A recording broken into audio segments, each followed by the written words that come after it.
All right. Hey guys, my name is Ace Reddy and welcome to the Ace Reddy podcast. So on my podcast, we talk about everything from advertising to marketing, business, mindset, literally everything that you need to make a lot of money online, right? Because money is really not that bad of a word. I know there's people out there saying things like money's the root of all evil. If that is you and if you believe that, you should probably not watch this podcast. So turn it off right now. Go back to watching Netflix.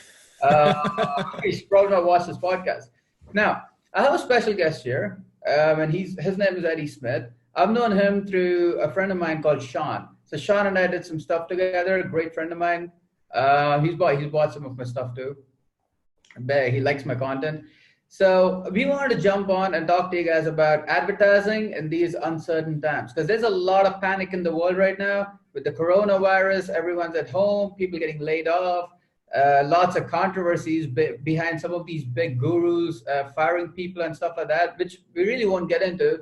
But there's just a lot of stuff going on, right? And everyone's in straight up panic mode because they don't know what the heck is going on.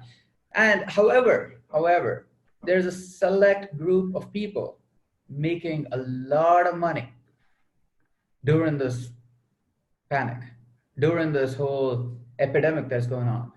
There's a very select group of people making a lot of money. Most people are going broke, most people are getting laid off, most people are going bankrupt. And then there's a group of people making a lot of money without doing anything shady, anything unethical, or hurting people. Matter of fact, they're making a lot of money helping people and changing lives. And if you're a coach or consultant, or you're in an e-commerce business, this podcast will show you how you can take advantage of what's going on, turn your obstacles into opportunities, and make a lot of money. So, all right, guys, let's get into it. So, what's up, Eddie? What's your introduction, bro? Like, I've known you through Sean, right? And I know you do all of these great things with Instagram and you keep scaling the accounts to like 50,000 followers in like what, 10 days? Like, this guy's crazy because the last I saw his account, it had 6,000 followers on it. And I was like, oh, he's growing.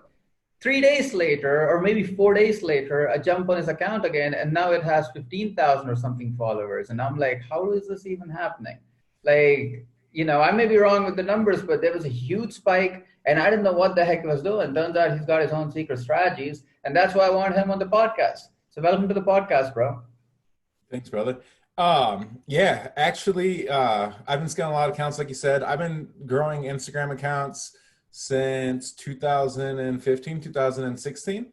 Uh, in a nutshell, the um, Instagram's changed a lot, right? Like it's changed a lot since I first started. The methods, the strategies, it went from like engagement groups and rounds and power likes to more organic based growth like hashtags and just good content, which content is always reigns supreme in any marketing content, whether it's television commercial or a radio ad or a print ad or a Facebook ad or Instagram page, content's always supreme. So recently I've been really pushing the organic growth. I used to call it growth hacking. I want to call this growth hacking. I would call it just sustainable, predictable growth. And I've grown a 107,000 follower account in 9 months. I've grown another 50,000 follower account in 7 months. I actually kind of goofed on that one because just like with Facebook or any other platform, I got a little sloppy and I posted something that went against the community standards. So if you are content marketing organically on any of these platforms, really make sure that you're following their community standards to a T, because if you don't, they've got artificial intelligence that are combing through your content and the content of everybody on their platforms to flag anything. So that Right. account would have probably surpassed my 107,000 follower account. But for anyone that knows anything about Instagram, I got shadow banned for quite a while. And you can, just so you know, you can rebound a shadow banned account with the right strategy. And I've grown a personal brand account to 10,000 followers in 7 months or in 6 months. I've grown where I just post, I'm not Jay shedding this. This is like all original OG Eddie Smith thoughts, I've grown another account to like 27 or 28,000 followers in about 4 months. So Instagram's what I do. I help my clients to grow theirs as well. But the biggest thing is it's cool to like grow an account fast, but you still got to have a solid customer journey strategy and a solid system and process in place to monetize those Instagram accounts. Because I see a lot of people with large accounts, but they're not able to um, transition from follower to customer. And I think that's the problem that a lot of marketers have in general when it comes to the online space. Wouldn't you say, Ace? Yeah, I think so, bro. I think the biggest problem, honestly, that I feel is that people are chasing followers for just that, for just followers, right? So Yeah. there's no systems in place. They're not making any money. They don't care about money. They just want to have a big follower account because they think it's going to make them cool. Now, but on the side note, guys, no, I'm guilty of this too. At one point, I liked followers so much, I just wanted to grow a big account, and I did. I have an account of like 85,000 followers. Now we make some money from it, but I probably make more money from my account with 3,000 followers in it than I do from the 85K, just because of the way we grew it out. And we had no systems in place. We just went a bit chaotic. Now we're trying to grow stuff differently. And now we do actually have systems. So that's a good thing because I've kind of learned from my mistakes. But here's the thing, right? I think we're two different, like we have two different strategies, bro. I mean, like look, with Instagram, I feel like you grow it out organically and then you do certain things a certain way. But with paid traffic, I feel like we're chasing the ROAS, we're chasing the ROI, and we want it quick. So we'll run an ad, we want sales coming in on day two, on day three, on day four. And I feel like on Instagram, it takes a lot longer because it's organic traffic. And again, correct me if I'm wrong. I'm no expert at Well, Instagram. I think that we both were in the same world. All right. And So here's why I say that. So for instance, you're in the e-com space, and I respect you so much for being in the e-com space with ads because I cut my teeth on e-com Facebook ads way back in the day when I was first learning Instagram and shit. And that shit is tedious. You can make a lot of money, but it is tedious. I feel like I'm really good at Facebook ads, but I don't do e-com. I do like lead gen ads. I love me some lead gen ads. Love me some lead gen ads. But with Instagram, Instagram actually plugs into what you're doing because say you had a give me an e-com niche. pets, there you go, cats. What? Cats? Yeah. Okay. So say you had a cat pet store, okay? Or whatever, cat pet supply store, whatever. I don't know what you'd sell on e-com. I guess it'd be like accessories. Well, we And made like some selling a cat socks, bro. Like it's literally a really? sock with a picture of a cat on it. Yeah. So basically, you'd send a picture of your cat. We'd put it on a sock and we ship it out to Oh, so you. it's like print on demand. What? Yeah, it's print on demand. Yeah. Oh, okay, cool. I love print on demand. So all right, you would want to appeal to cat lovers, right? Right. And so a lot of times when you're starting off your e-com ads, starting off with a cold audience. Well, I'm assuming because you're already higher in the game that you only work with people that have established, proven products, right? Yeah. Yeah. Yeah. Okay. So say that like they're like, oh man, Ace, I really want to drive my return on ad spend down or up, right? And I really want to get my ROI up, and I want to get my lifetime value up. And I'm not using any acronym, guys, for if you're new watching this, but I felt so weird like saying them out loud instead of just using the letters. The people on my podcast are probably going to hear it every single day, because we do Yeah. use a lot of that stuff. So yeah, go for it, man. Yeah. So, like I want to boost my LTV or I want to boost my ACV or I want to, increase my ROAS or my ROI or whatever, right? You'd be like, all right, cool. Like, here's what we're going to do. We're going to run a branding campaign. We're going to build an audience and we're going to retarget that audience and create lookalike audiences based off all your buyers in the past. And we're going to look at what your highest performing product is, gross profit. And then we're going to like make a landing page and drive traffic to product, et cetera, so on and so forth. So here's where Instagram plugs into that. Say you had an Instagram account that had 5, 10, 50, 100,000 followers in the cat niche. Then you'd connect that to the Facebook page that you're running ads from and the ad account that you're running ads from. And you would use that just like you would use a pixel and you'd create a lookalike audience or a retargeting audience off of anybody that's viewed or come in contact with the Instagram profile. And since it's in the cat niche, you're primarily targeting people that are interested in cats. So say if you're generating 1.7 million impressions, right, or 2 million impressions, or a million impressions, or 500,000 impressions is a lot larger audience that you're not paying for like you'd be paying for just running ad spend, right? So Right. now you're creating a warm audience that you can retarget and create lookalike audiences off of, and that you already have no like trust built up because they're warm. And so what happens is you dramatically increase the ROAS, you dramatically increase the lifetime value, you increase the ACV because these people have already been seeing you on Instagram, and so you've got their credibility and their trust. They said there's a stat out there, and you can fact check me if you want, if you're watching this or listening to this podcast. But there's a stat out there that most consumers on Instagram, 70% of them or more, look at your brand as more relevant, more credible, having more authority, and make their buying decisions based on the fact that you have an Instagram, right, with your brand. I think the stats like 42%, nearly 50% of all Instagram users make $75,000 or more a year. So it's a very high income demographic. And of the 1 billion Instagram users in the world, 211 million of them are in the United States, right? And so when you start looking at these stats and breaking these stats down, it's a no-brainer for you to have and leverage an Instagram account that's in a specific niche to amplify the results of your Facebook ads, especially for ecom. You already sold me there, man. Now I gotta hire you guys to get my Instagram popping. Does that make sense? Some money with Instagram, bro. So this friend of mine, well, a client of mine, had this page in the political niche. So he wanted to launch this print-on-demand product. So what we did is we posted a video ad of it, and then we had people click on the store. Whoever clicked on the store, they got a retargeting ad. That's as simple as that was. He posted a few sales pitches on his page, sends them to a link, retarget everyone, starts running ads to them. Probably did like $5,000 in sales in like a month. So for me, I thought it was really interesting. But again, I use my Instagram. I just use it more to sell coaching, consulting stuff. Like that's what I sell. Like even my Facebook's like probably got 11,000 followers the last time I checked. So it's 4,000 followers and it's like another 5,000, or it's 5,000 friends and 6 or 7,000 followers or something. So one of the things that I do over there is I do a lot of sales pitches. I post a lot of memes and I have fun with people.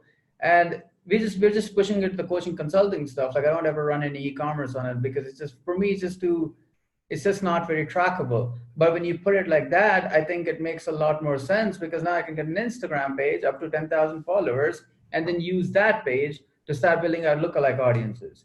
So that's actually a good idea. Because right now, honestly, in Facebook ads, one of the greatest strategies that we teach, like in our academy and stuff, is to not even use interest targeting at all. Like interest ads are good, but lookalike ads are just way too powerful, right? Because Oh my gosh, I'm doing a training tomorrow about that. What? I'm doing a training tomorrow about that. Yeah, about retargeting. Mm-hmm. Dude, I mean, that post that you loved. So powerful, bro. Because like, look, we've scaled campaigns. Like we've scaled the store to $4.5 million in sales, hundreds of thousands of dollars. A majority of that was all through lookalikes, not even interest targeting.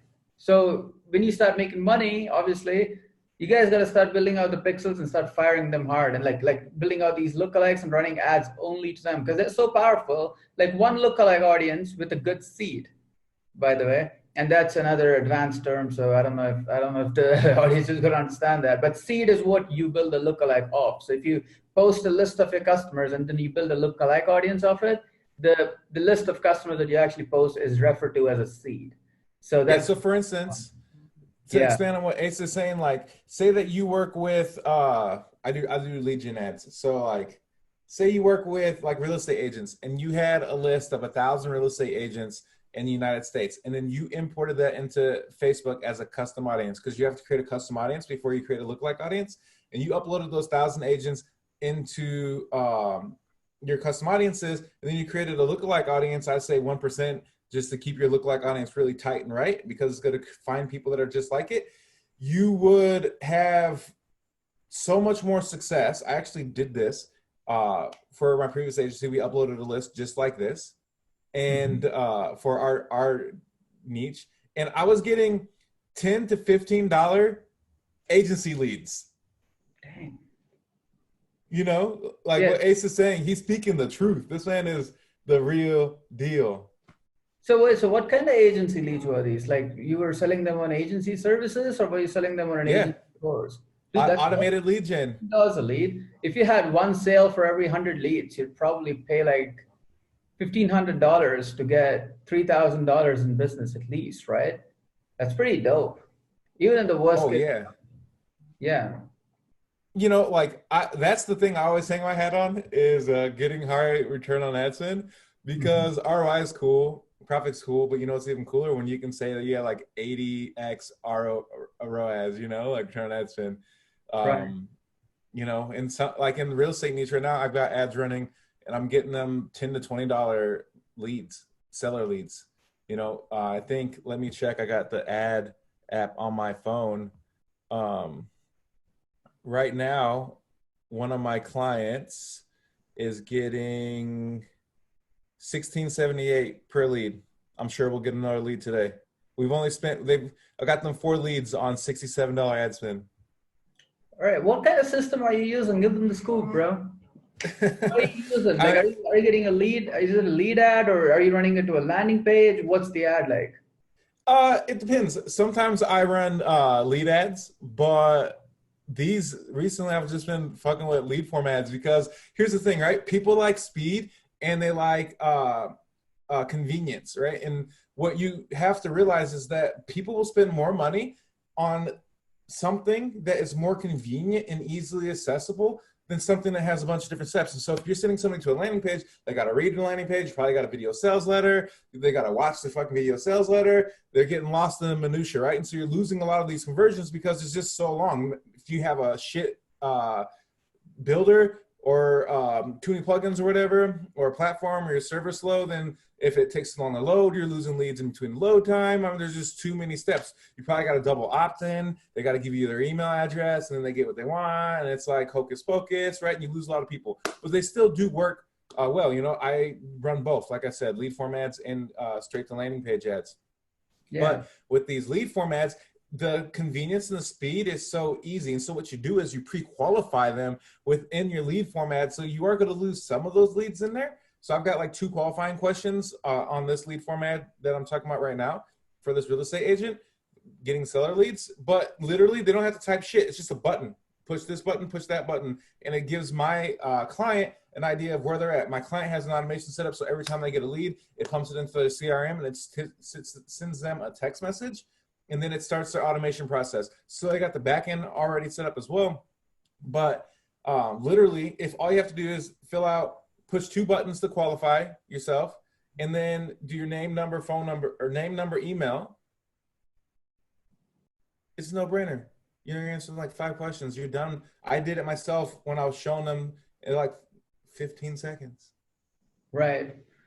You brought up 2 great points there that I want to highlight, right? Point number 1, the slower the speed, the slower the website loads, the higher conversions you actually lose. So like for every second, you're losing a ton of sales. This is something that we've tested, especially with e-commerce stores. So if you're going to be using Shopify to sell physical products, right? One of the things I see beginners doing a lot is they'll get on Shopify, they'll start installing every app under the sun. So like they want like a social proof app, they want this, they want that. And a lot of times they won't even check the app to see if it's actually a good app because a lot of these apps, they have bugs in them which slow the website down. So that's like one of the things that everyone needs to start doing is not installing apps, but to rather uninstall them. Because the slower your website loads, the more conversions you're going to lose. So we have a rule, which is the website needs to load under 2 seconds. Like it just needs to load under 2 seconds, a maximum of 3. Anything about that, we're losing conversions. It just can't happen. So that's a great point, bro. And the second thing is that you got to make things easier for people, especially now during these times. People don't like they're not paying attention to things as much as you think they are. They have so much ADD at the moment, so they'll see one thing and then the very next thing they have like a music playing on the side, or like there's so many distractions now, My right? phone rang 3 times during this podcast. Exactly. Exactly. So many distractions. Me too, guys. Like I have like mega ADD. Like if I'm looking at an ad and the ad is not captivating, I'm just moving, right? And on the side note, if you guys look at my Facebook, which I assume you are going to because you're on my channel right now, if not, you can just go search Ace Reddy. You're gonna find me. It's or you could just go to the link aceready.com/fb, aceready.com/fb, and you're gonna find my account.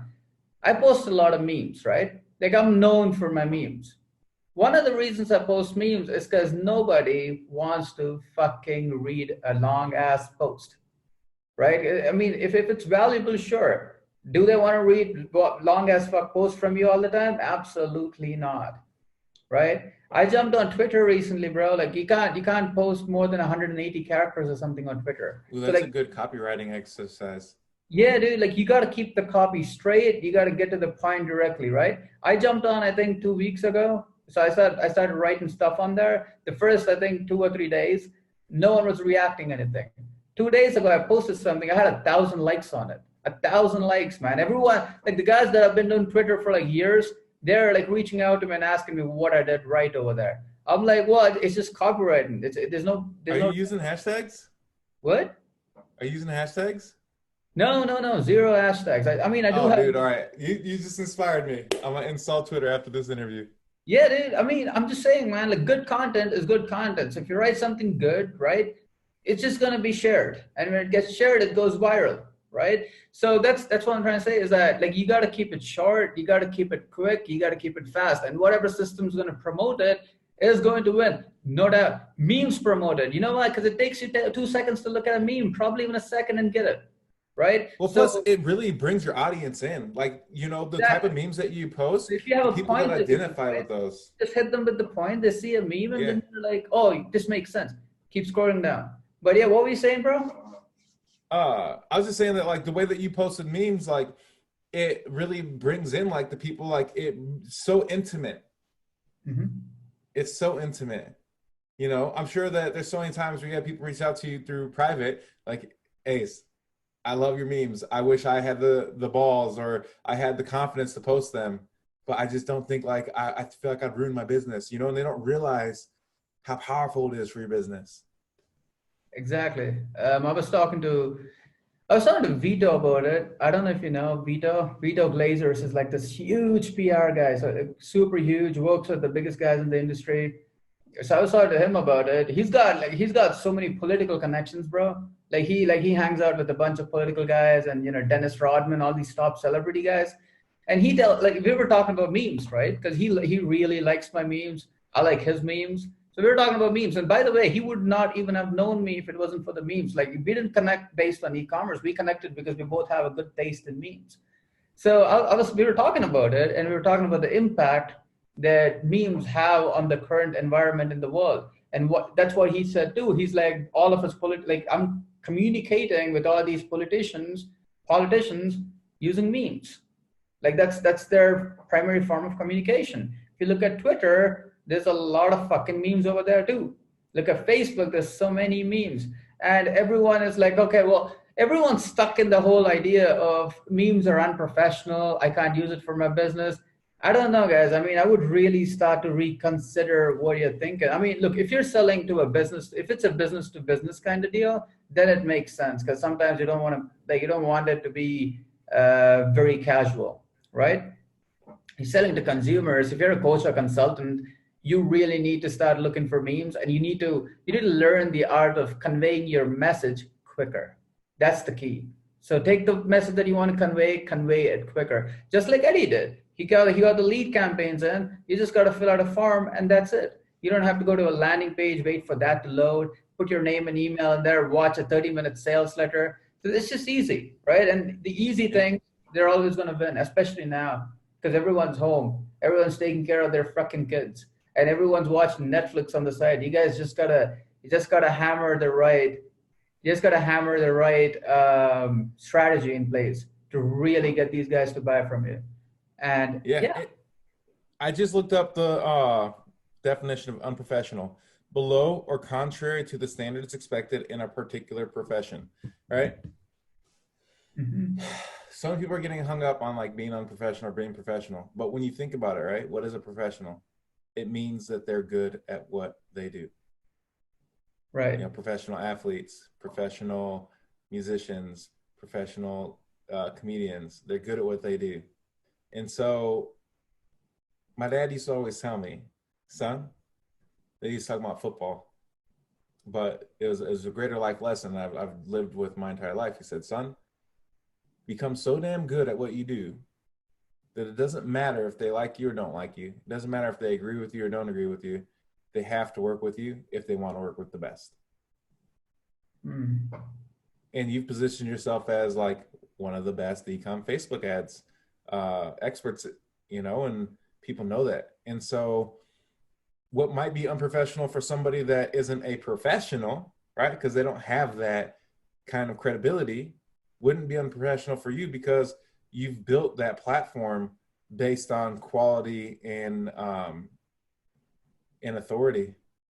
You set a precedent for yourself that, you see all the time with celebrities, they can bend the rules and it works in their favor. Right.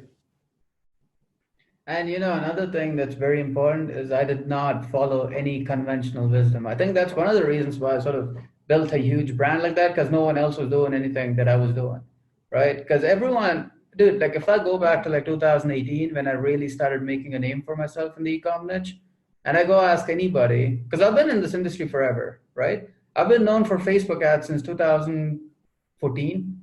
Like everyone knew me for like running good ads and stuff like that. But e-commerce, like I started really building a brand in the e-commerce niche in probably 2018. If I go back to 2018, I go to any of these social media coaches, consultants, I ask them how to do it.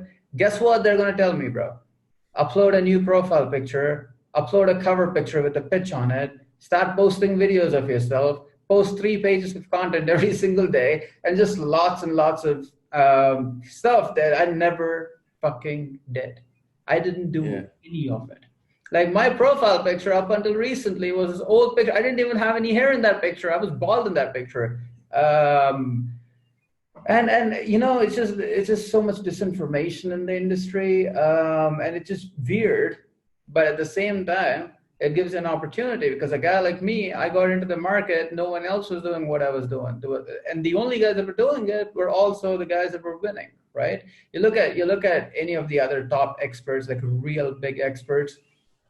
They don't have a cover picture that says, "Hey, here's what I do." Some of them do. I don't know. Most of them don't, right? And they don't even care. I don't have anything on my profile. But if you come to my profile, what do you see? Oh, this is a cool guy with a ton of social proof. Let me send him a message. You get into my inbox. Next thing you know, I'm just going to figure out what your problem is, and I'm going to sell you something. I'm going to sell you the solution in like 5 minutes. That's what I do, right? Or I'm just going to help you. If I don't have a solution, I'm going to send you to someone, or I'm just going to help you if it's just a small problem that you have. If it's a problem that my products can solve, I'm just going to push. Yeah. Major key, he just said. If I cannot help you, I will point you in the direction of someone that can. You have no clue how far that goes. That goes further almost than helping people because it shows that you're not going to bullshit them. Yeah. Because I mean, dude, at the end of the day, it's not about selling your products. It's not just about making money. It's more about helping people, right? Now, I probably, like, if you go to the ClickFunnels group and you search you could just write a post saying, who's the best e-commerce guy? You'll see tons of people commenting Ace Reddy on it. You cannot do that just being focused on money. You cannot do that just being focused on selling stuff. Because of course, like, selling is a part of the deal. I mean, if you can't help a person, my strong belief is you should sell it hard. Like, I'm aggressive with my sales. I'm not saying I'm not aggressive. I'm not saying I'm playing the nice guy and don't sell anything. That's not what I mean. If I think my product's going to help you, I will sell it, and I will sell it hard. I will try to close you. You know what I mean? So, but however, that's not my primary focus. My primary focus is to help people out, right? And I think one of the greatest problems in this business is people try to draw these, they try to connect things, right? So they're like, okay, well, you can't help people and make money at the same time. You just can't do it. That's what they say. Truth is, you cannot not make money and help people at the same time if you're doing it right, And honestly, here's how I look at it. Let's say you launch this Instagram course tomorrow, right? Like, you're just helping people out for free. Let's say you're going to do one webinar every week to help people out. let's say this thing is free. Like you're not charging money for it at all. You're going to do it for 5 weeks. You're going to do it for 6 weeks. You're going to do it for 7 weeks. At some point, you'll start to get bored of it, right? Because you're not getting anything from it. Like it's kind of like a video game. I mean, sure, you're helping people out. Maybe, because you don't get a lot of testimonials. People don't value your content much when you do it for free. And that is something I've also tested, which I'll get to in a second here. But maybe you're doing it for 8 weeks or something like that. And, at the end of 8 weeks, you're like, oh, I don't want to do this anymore. I don't know if anyone's winning because no one values free content, obviously. And also you weren't getting paid for it, bro. Now, what if you charged for it, right? What if you were asking people to pay you money for it? Now you were getting paid on the side. So you were helping people out. These guys were giving you testimonials. They take your content more seriously because now they paid for it. So attention follows where money follows, right? So wherever they pay, whatever they buy, they're going to pay attention to it. So that's going to be your course. On the other side, you're also making money. So you can buy all the nice things you want to buy. You can clear your bills. You can have a good time. These things, what are they going to do? They're going to motivate you to keep pushing. They're going to motivate you to keep doing the webinar. So you're not going to stop at the end of 8 weeks. Let's say you were getting paid $100,000 to do it and you were helping out like 50 people a month doing it. Why would you stop? You just wouldn't stop. You can keep pushing for years and years if that's what you want to do. And you can keep helping out all of these people. Could you do that without asking for money, without pricing your product, without selling your products at a price? Probably not, right? And that's something that you guys need to start understanding. Making money, helping people, not mutually exclusive. Completely two separate things that need to work together if you want a good business. So if you want to help people, you will make them pay you. Can you repeat that? If you want to help people, you will make them pay you. Exactly. Yeah, I think here's a test that we ran, right? So I ran a free webinar back in 2018. I think you've read this before. I've written many posts about it. I ran a free webinar back in 2018. So it was in a Facebook group, right? And I asked the admin if I can share the webinar in it, and there was no pitch on it. So we put the webinar there. 300 people watched it.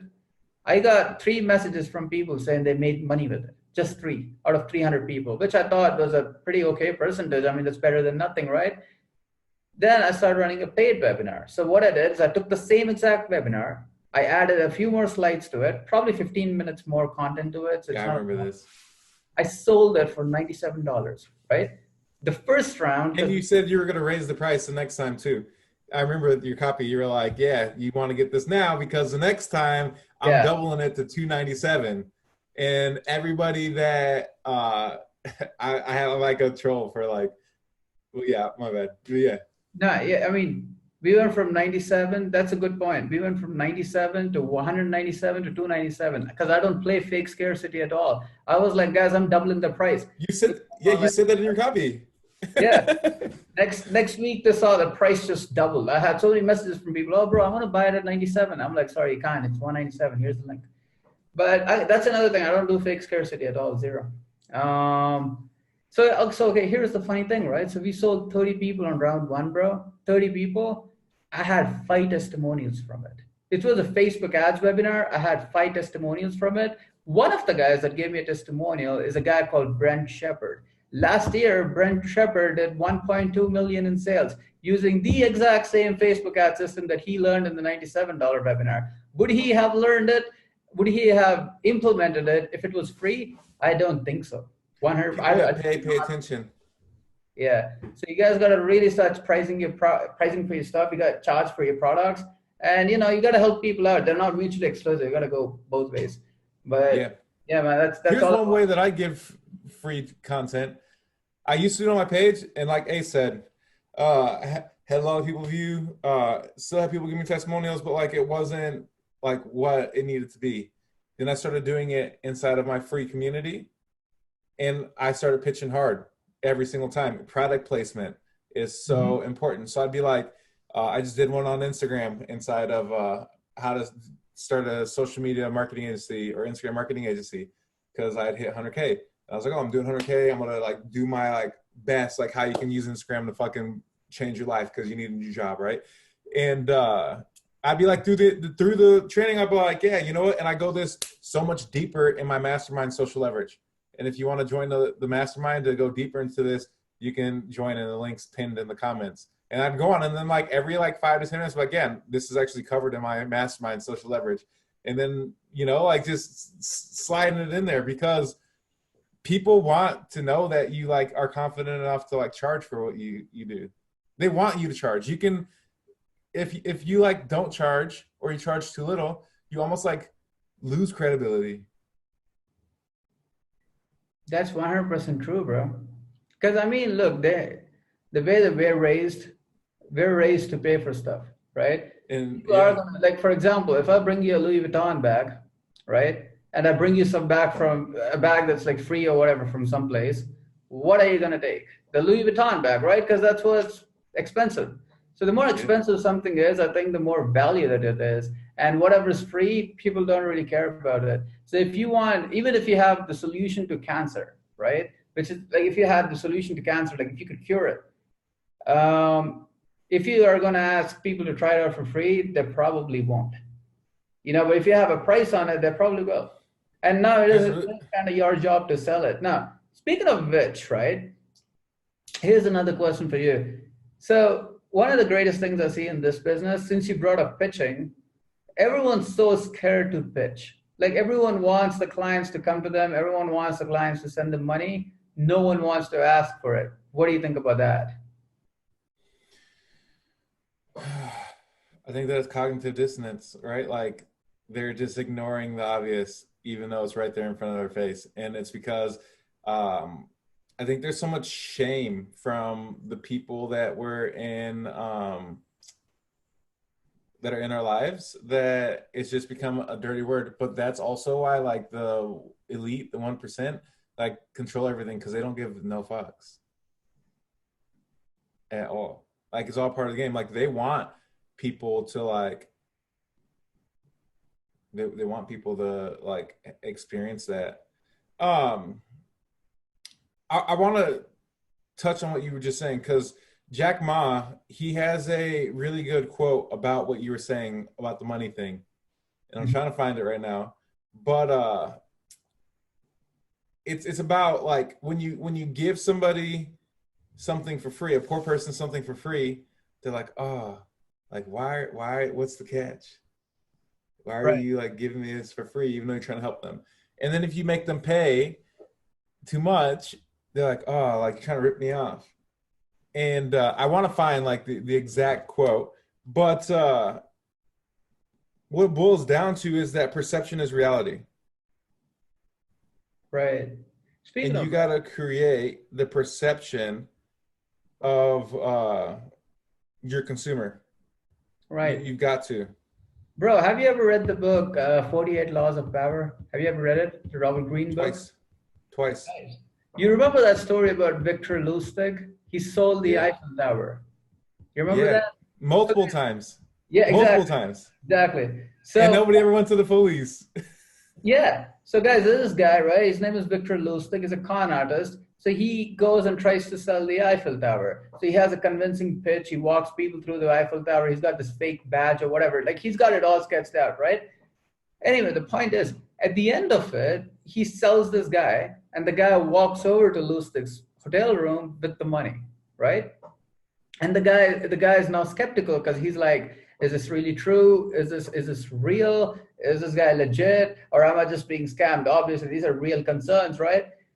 So Victor, instead of just taking the money and running away with it, which by the way, he's a con artist, instead of just taking the 20 million and running away with it, he just starts bitching about how bad his life is and bitching about how he's doing all of these big government deals and doesn't get paid a lot of money. So the guy on the other end of the stick, he's like, oh, he's asking me for a bribe. Let me give him a bribe. Gives him a bribe of $10,000. And then he feels that everything's legit because this guy just asked for a bribe. So it must be legit. So Victor Lustig dealt with skepticism, not by lowering the price, not by messing around, not by convincing him, but he dealt with the price objection. He dealt with the objection of whether this is real or not by asking him for more money. That's how he did it because he was like, if he's gonna pay me a bribe, He's gonna 100% think this is legit, and that's how he dealt with it. Now, just a disclaimer: I'm not asking you guys to be a con artist. Do not try to sell the Eiffel Tower. You're gonna get into serious trouble. So don't try that. But that's a Oh good yeah. story, right? Which proves Or it's what? even like that guy that ripped off Al Capone. Oh yeah. And he went to Al Capone and he took a loan out. And he said, I'll give you this money back in 2 weeks. And then he went on a vacation for 2 weeks. So he went out of town for 2 weeks. But he didn't make the money or spend the money. He actually defaulted. And then he gave it back to him. And then he won the trust of Al Capone, not because he gave him more or because he gave him less. It was because he proved that he was like a man of his word, just like you were talking about with the fake scarcity. Like, if you're going to charge, just charge and don't beat around the bush. You've got to be very confident, like Victor Luth did. I can't even talk right now. You've got to be very assertive and direct. And that's where people fudge.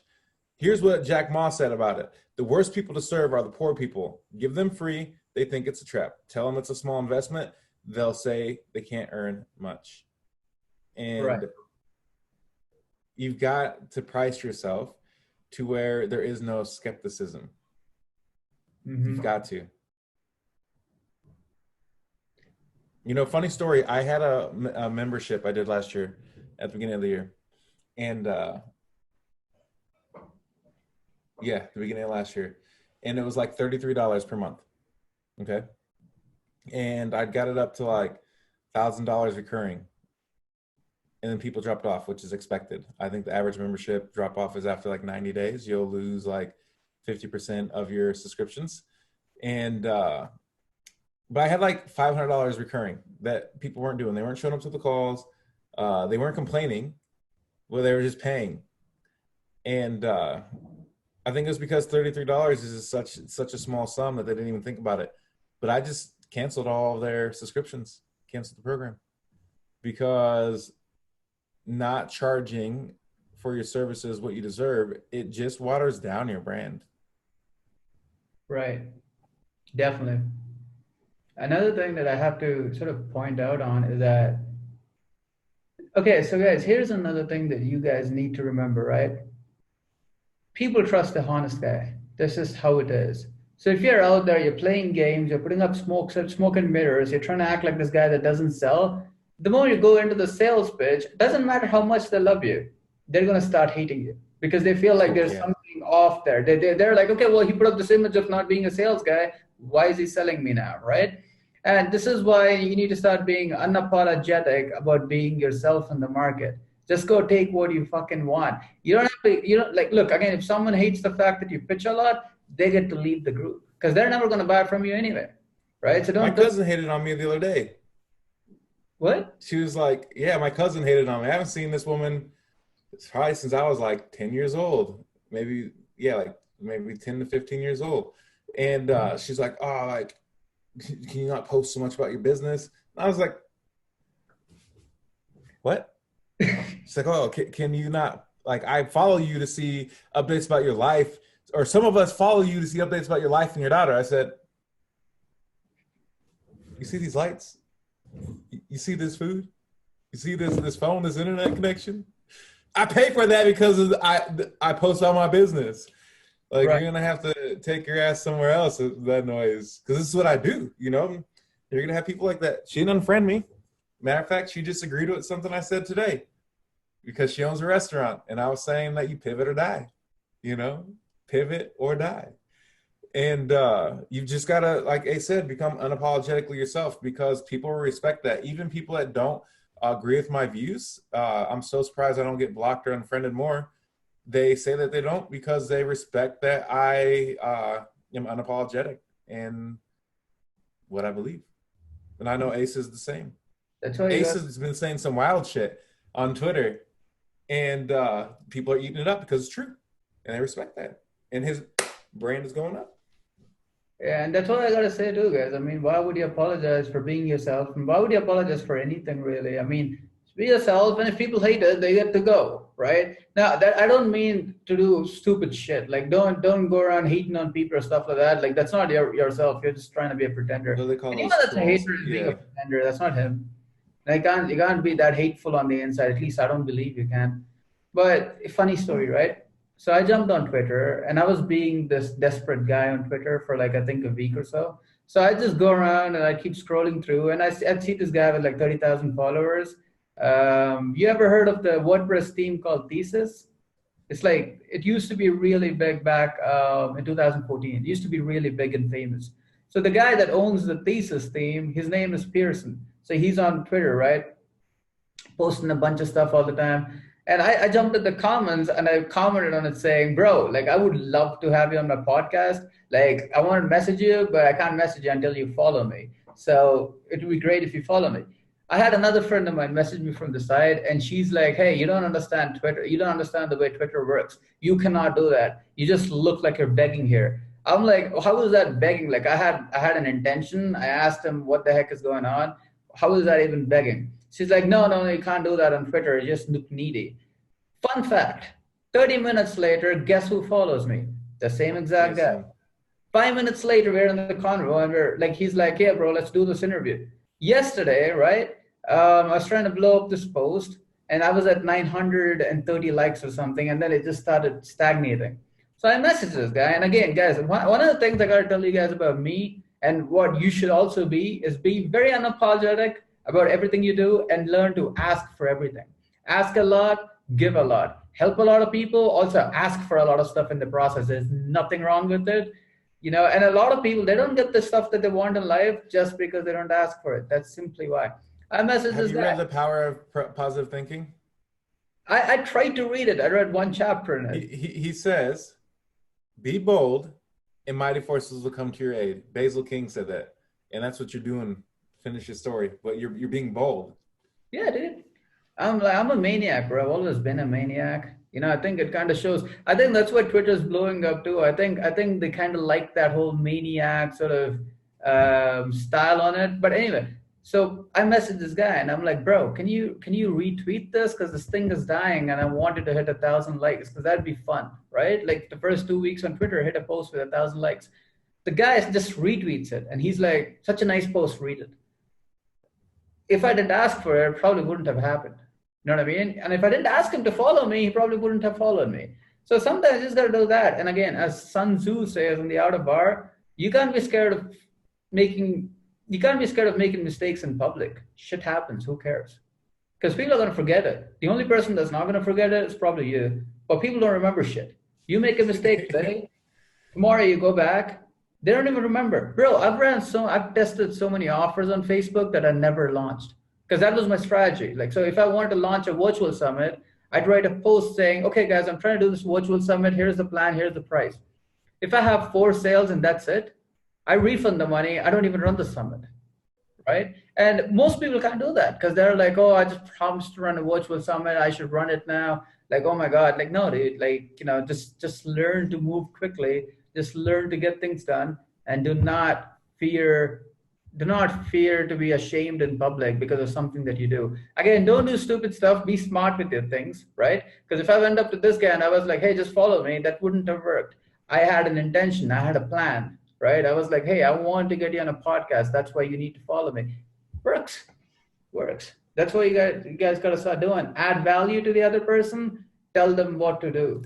And that's about it, right? Become a person of value. Yeah. And how do you become a person of value? A lot of you that are watching this don't even realize that you got skills already inside of you. What do you do for a job if you got a job? What do you do every day on a daily basis? Are you a general manager? Are you in the HR department? Shit, you can go out here and start a staffing agency. You can go out here and help entrepreneurs that are trying to grow their teams and scale their teams to hire best hiring practices. What do you do out here?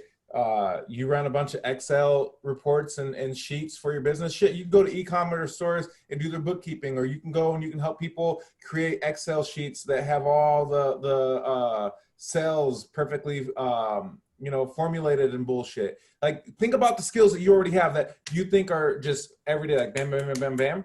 And then think about how you can itemize those skills, package them up, commoditize them, and then push them out to an audience. You don't have an audience? Build an audience. Where's your audience at? Are they on LinkedIn? Are they on Facebook? Are they on Instagram? Are they on Twitter, YouTube, Quora? medium, where are they at? Go out there and fucking start putting out that information, because like they said in the Field of Dreams, if you build it, they will come. But you got to be very intentional with what you build. He built a fucking baseball field. What do you do at a baseball field? You play baseball, right? And so if you're trying to play baseball, then you got to build a baseball field. Right. That's another great point, guys. And I want to add something to it. One of the things that I did to make a lot of money, honestly, is I would reach out to e-commerce stores that are doing $5,000 a month or $10,000 a month in revenue and could not scale it. So e-commerce, right? It's a cool business, but once you cross a certain limit, everyone in the business is scared because they're like, okay, we have a business that's making $5,000. I don't want to mess it up. I don't want to touch any of these ads. I want to keep making the $5,000. I don't want to scale it and then lose a bunch of money. So I would reach out to these stores. I'd look at their ads and stuff, and I'd be like, hey, you know what? I'll scale it to 50 grand for you. And all you would have to do is give me 30% of the profit. So I'll make you X amount of money. All you have to do is give me 30% of the profit. That's a fair deal, right? All of these guys were like, yeah, sure, let's do it. So I got in, scaled a bunch of stores. I probably made more money than most agencies would, you know, because most agencies, they get paid like $3,000 per store a month, probably made more than that. And I didn't even have to do a lot of work because I had like a business partner, right? I told him exactly what to do. I taught him the strategy. He goes out there, he starts crushing numbers here. We get the profit, we split it. And I made a lot of money doing that. I didn't have to build a fucking store. I didn't have to do any fulfillment, no suppliers, none. Just run Facebook ads because that's what we were good at, right? And that's the other thing people business. Yeah, that's the thing that makes me so mad. What your value points are and just go and hit. Yeah. It makes me so mad. You know, I was getting into it with my sister. It's so funny, like the people that my cousin, my sister, right? People are close to you are the biggest haters. And I was getting to it with my sister earlier today because I made a post about like pivot or die. I firmly believe in that. Like this is the greatest display of laissez-faire, right? Survival of the fittest. If you cannot adapt, you are going to die. Whether it's health-wise, and I hate saying that because it's very morbid and it's sad, or it's business-wise, right? Like, it's just facts. And there's nobody on this planet that cannot run like a social media marketing agency. Literally, all you have to do is know how to hire the right fucking person. You didn't do any delivery. You had your business partner do it. You trained your business partner on the system.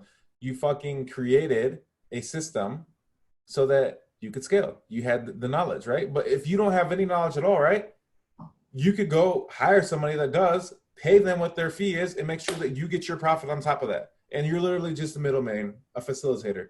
You're a face. Like, people overcomplicate this so hard. Right. That's a great point, bro.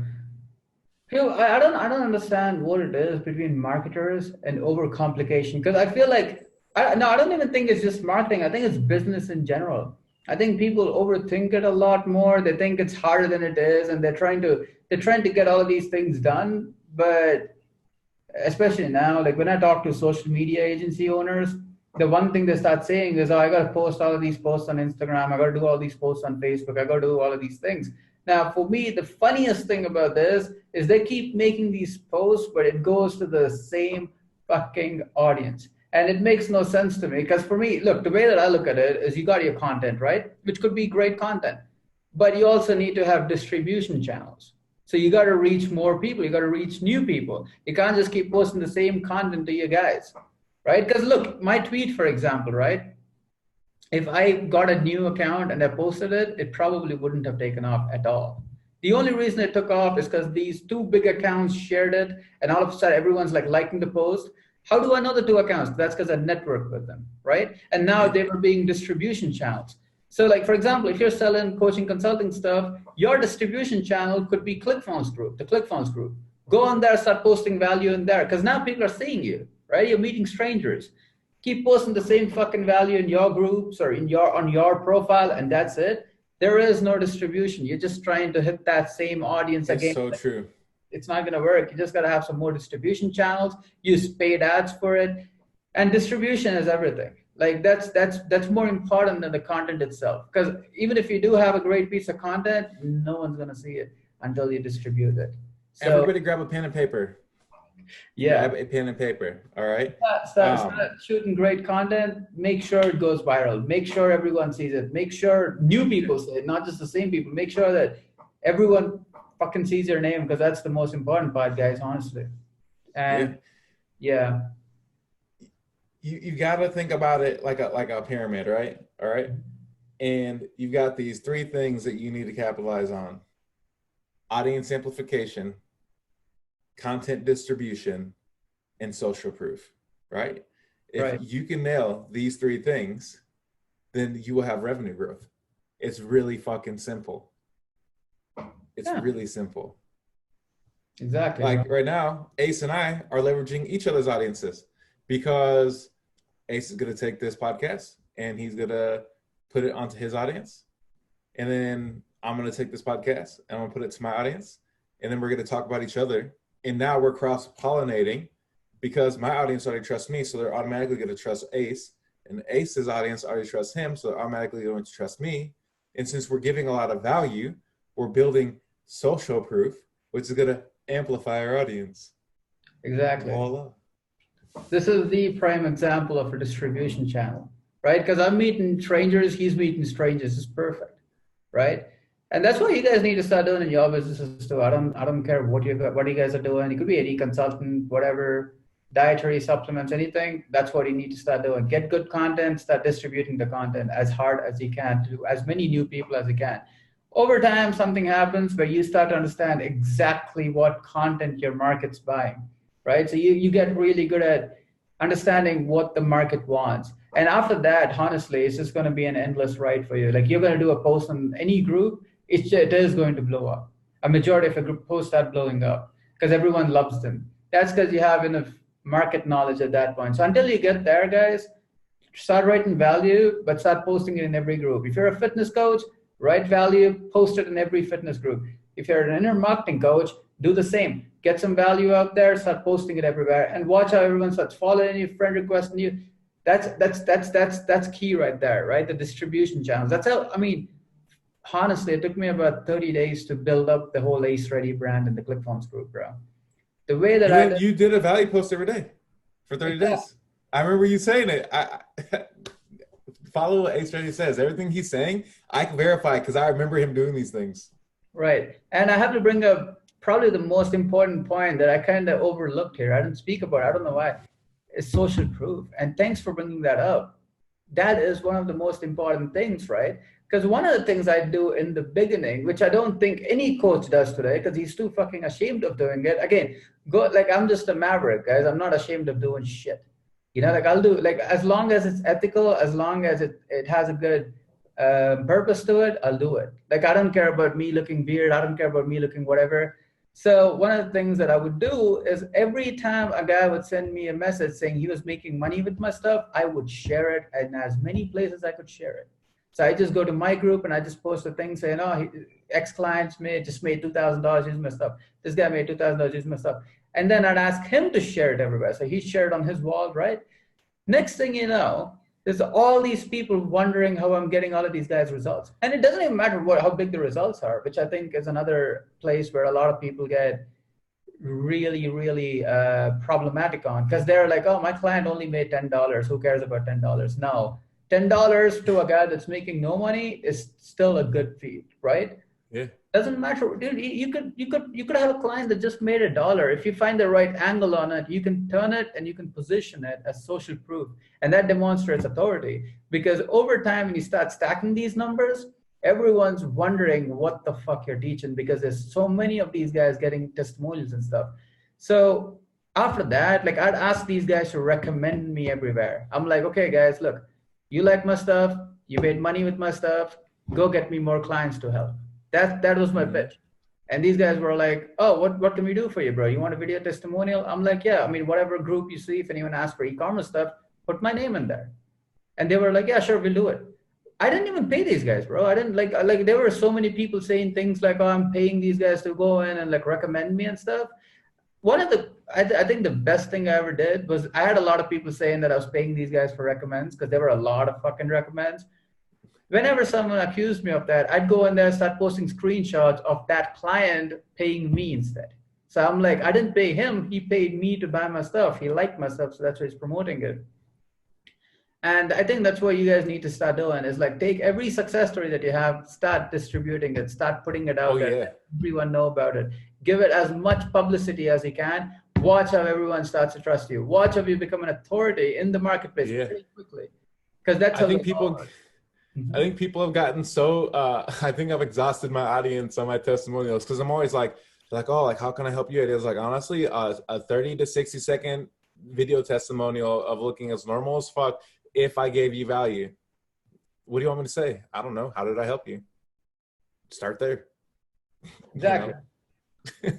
Yeah, I mean, honestly though, we both operate pretty similarly from what I've seen, right? Because I mean, no one Yeah. else does that. No one else is just going out there asking testimonials from their clients, right? Because everyone's like, oh, if it's good, he's going to give me a testimonial. Truth is, I'll get a new testimonial from the same client if I helped him again. I got one client, he's giving me 3 testimonials, and each testimonial is like, oh man, Eddie just continues to help me and like help me grow and help me get further, and he wants to give them.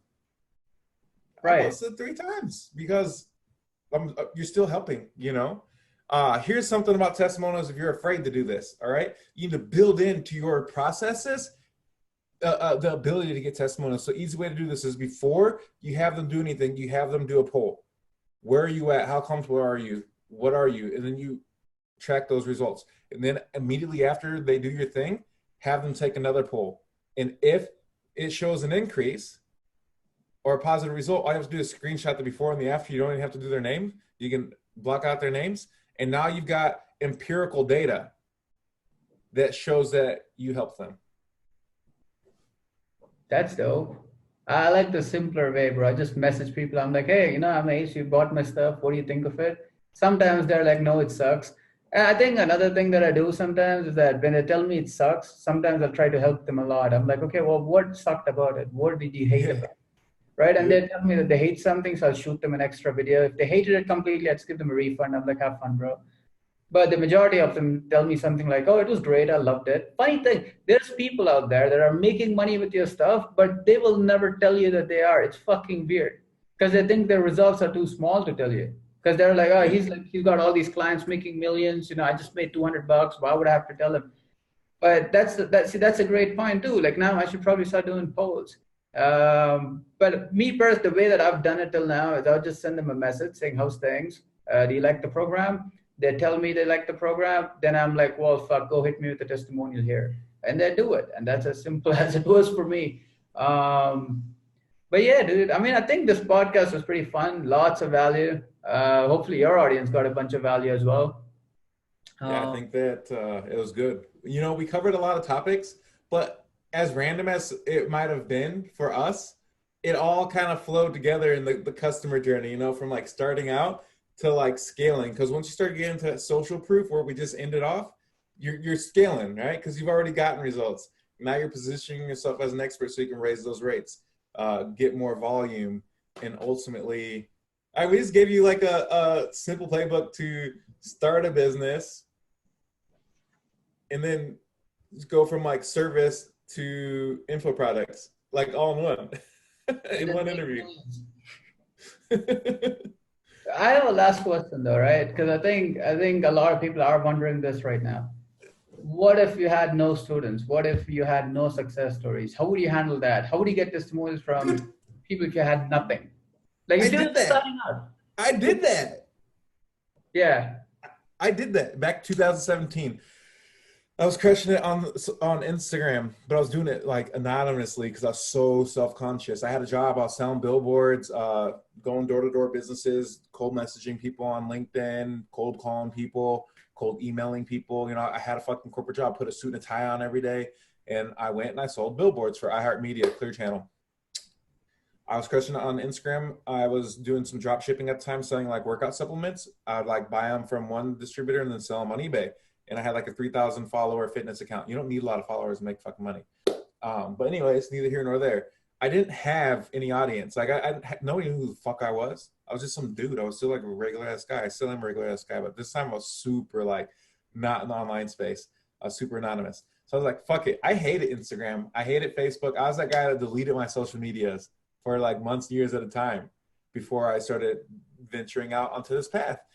And I just said, fuck it. May 5th, 2017, I quit my job. Went in there, quit my job. I didn't have a plan. I had no clients. I had no audience. And I just started going hard. I started my first Facebook Live videos, super cringy.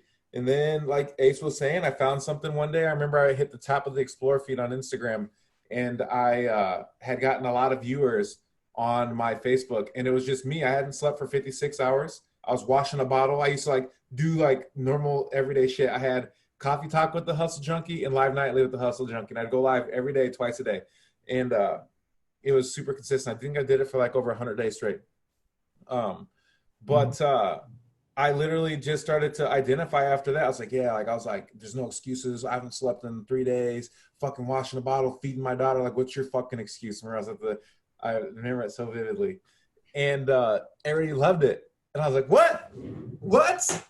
You mean like I can be myself and fucking people will eat that shit up? What? It was like this like huge light bulb moment. And so then I was like, boom, I just started being super aggressive because that's me. Like I'm assertive, I'm aggressive. I'm a pretty chill, cool dude like you've seen from most of this interview. But when I get excited, I get excited. And when I have a strong point, I have a strong point. So I just started doing that. That was like June, July 2017. So then from May, when I quit my job and had no plan, to June, July, like 2 months, 3 months. And from there, it was off to the races. I had my first masterclass September 1st, and all I did was post value every single fucking day. And I would go into these groups and post value, like Ace was saying, every single fucking day. And then I would add all the people that liked my shit because I had no audience. If they liked my shit, they must like me, right? I wrote it. Shit. We got something in common. We both like the same thing. You know, people like, oh, like, why'd your friend request me? Well, you liked my post. I figured we had a lot in common. You know, what's up? My name's Reddy. I do Instagram. And, you know, you start building the audience slowly. And over time, your audience will mature. It'll change. It'll shift. You'll pivot. You know, I went from running an agency to doing master classes, to doing group programs, to doing one-on-one coaching, to going back to a motherfucking agency, you know, and doing everything. Like you're gonna shift with the market. And now, you know, I have my agency. Really, I'm kind of running two agencies. I've got my mastermind. You know, if I wanted to launch a masterclass, I could probably launch a masterclass and sell like a couple $1,000s of that super easy. You know, and it's not because I'm lucky. It's not because I was born with this. My sister, you know, she's like, oh, not everyone's so social media savvy and internet savvy. And I wanted to reach through the fucking screen and like just grab her and say, the fuck, did you not see me 3 years ago? I wasn't savvy either. You just got to stick through it and actually learn and look at the data. I always say this, I love the data. But if you follow the data, you'll see what people like. And if you see what people like, you can duplicate that. Success is very duplicatable. It's very intentional and it's deliberate. And so you've got to be looking at the numbers. You got to be focused on the metrics that actually matter, not the vanity ones, but the key performance indicators, the KPIs, baby. And that's how you do it. And so 3 years, you know, I haven't had a job in 3 years because I make all my money online using social media. That's a good point. I create my own authority. I create my own narrative. I create the perception. Yeah, but I got to point out one important thing that you did here, right? So, because before this podcast, you told me that you ran a podcast for a while and you interviewed a bunch of experts, right? You ran a podcast before. So you were running a podcast to build up the social proof before you were actually very well known, right? You were interviewing people and stuff like that. That's what you guys need to start doing, right? Because that's a very important thing to do. If you don't have an audience of your own, piggyback off of everyone else's audience. I stole that from Sean, Ask a Millionaire. Sean, what's his name? Sean some shit. But Ask a Millionaire. He literally started his business. He interviewed like 100 millionaires. He's like, millionaires love talking about themselves. They do. How'd you make your money? They'll talk all fucking day. You get Grant Cardone on an interview. He'll go about himself for 7 hours. Oh yeah, I actually got onto the Grant and Elena show one time. Oh, you did? Yeah, I called in and I got picked, and I asked them the dope question. Maybe I should repost that. We have so many things in common, bro. I called Grant a few years ago. It's a fun story. I was 16. Yeah, I was trying to make a bunch of money on the internet. I only made like $300 in an entire year because I fucking didn't know what I was doing. I was just a struggling guy trying to do launches, all that bullshit. Call Yeah. Grant, right? And I'm like, hey, I'm the 16-year-old kid and I'm trying to make money or whatever. Grant goes, well, how much money did you make last year?